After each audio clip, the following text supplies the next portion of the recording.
Je mi veľkou cťou stáť tu dnes a prihovoriť sa vám pri takejto krásnej príležitosti. Svadba je jedinečný deň, kedy sa oslavuje hlavne láska dvoch mladých ľudí, ale aj spojenie dvoch rodín, priateľov a všetkých, ktorí sú súčasťou ich života. Dovoľte mi na úvod povedať pár slov o novom manželoch.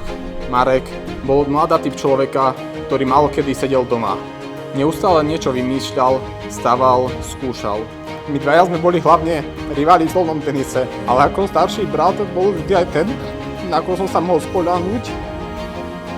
Kristýnku charakterizuje slušnosť a svedomitosť, aj keď je pravda, že keď to raz trošku prehnala, odniesol to aj nevinný fúrik. Kristýnka má obrovské srdce, miluje psíkov, deti a prírodu. Je pracovitá, cieľavedomá a vždy, keď si niečo zaumieni, ide si za svojím. Kristína, príjmi tento prsteň ako znak mojej lásky a vernosti v mene Otca i Syna i Ducha Svätého. Kauka.